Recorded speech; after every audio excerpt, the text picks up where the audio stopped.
Buenos días chicos, ¿cómo están? El tema de hoy es el tiempo, el modo y la persona. Primero vamos viendo el verbo. ¿Qué es el verbo? El verbo es la parte de la oración que expresa acción, presión o estado. Aparece unido en una importante función dentro de la oración, ¿no? La presencia del verbo es indispensable para formar una oración. El verbo suele combinarse con determinados morfemas, ¿no? Que indican el tiempo, modo, aspecto, voz, número y persona. Tipos de verbo. En simples, ¿no?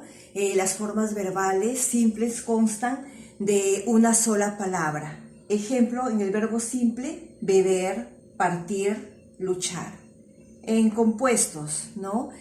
Constan de dos o más palabras, una forma del verbo haber y el participio del verbo que queremos conjugar, ¿no? El verbo compuesto tiene como auxiliar el verbo haber y usa el participio. Ejemplo, habían sido, han comprado, habría llegado. Pasamos a la clasificación de los verbos. Verbos transitivos. ¿En qué consisten estos verbos? Son los que admiten un complemento directo, ¿no? Llevar, decir y hacer son verbos transitivos que siempre necesitan de un complemento directo, ya que ninguna expresión de llevar, decir o hacer, es decir, por sí sola es completa. Ejemplo, en los verbos transitivos está el verbo llevar, decir y hacer. Pasamos a los verbos intransitivos.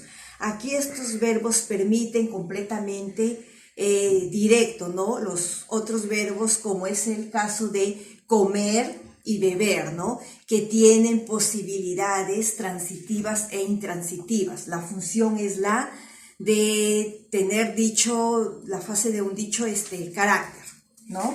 En verbos copulativos, ahí son los que sirven para unir al sujeto con el predicado nominal. Los verbos copulativos por excelencia son ser y estar, ¿no? También expresa cualidad del sujeto y es un estado en lo que lo expresa, ¿no? Ejemplo, el canario es amarillo, la anciana está sentada. En los verbos reflexivos, ahí se forman con un verbo, la partícula, con un verbo y la partícula, ¿no? Sí hay que tener claro que no todos los verbos son capaces de tener la forma reflexiva. Ejemplo, lavarse, peinarse, ducharse, ¿no? En los verbos auxiliares, ¿no? ¿Qué son los verbos auxiliares? Ahí son una serie de verbos que se considera difícil, ¿no? De definir su función. Es básicamente en un verbo que explica la acción que realiza el verbo principal. Este verbo ayuda a expresar si la oración del primer verbo es activa o pasiva, ¿no? Los verbos son haber, ser o estar, ¿no? El verbo haber sirve como un auxiliar en la conjugación activa en las formas compuestas. Ejemplo, he comido, habíamos salido, habrás visto, hayáis comprado. Aquel monarca fue muy apreciado por sus súbditos. Ahora pasamos a ser.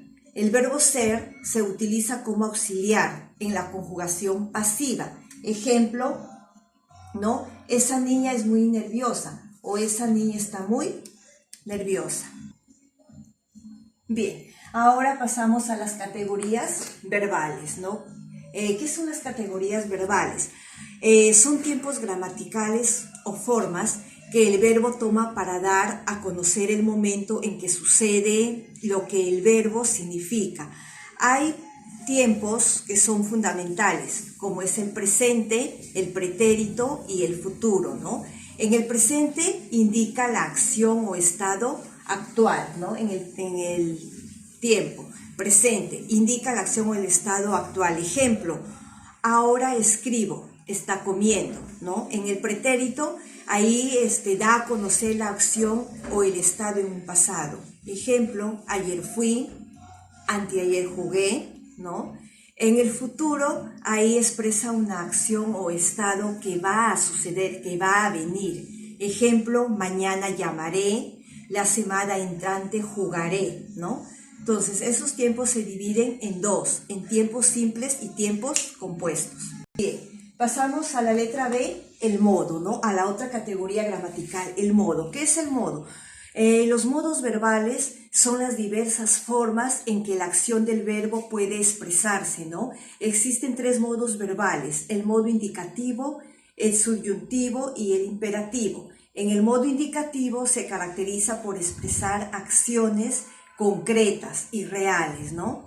En el modo subyuntivo expresa una posibilidad, una acción hipotética. En el modo imperativo, ahí los verbos son... En el modo imperativo, ahí los verbos conjugados en el modo imperativo sirven para expresar alguna orden, ¿no? Para advertir o rogar, ¿no? Es también, por decir, para una, o amenazar también, ¿no? O rogar. Esto va en la segunda persona. Ejemplo, estudia si no quieres reprobar. Haz tu trabajo. Todo eso va al empezar la oración con signos de admiración. Pasamos a la letra C, ¿no? La persona, la siguiente categoría gramatical. ¿Qué es la persona ahí? Sirve para señalar quien realiza la acción del verbo.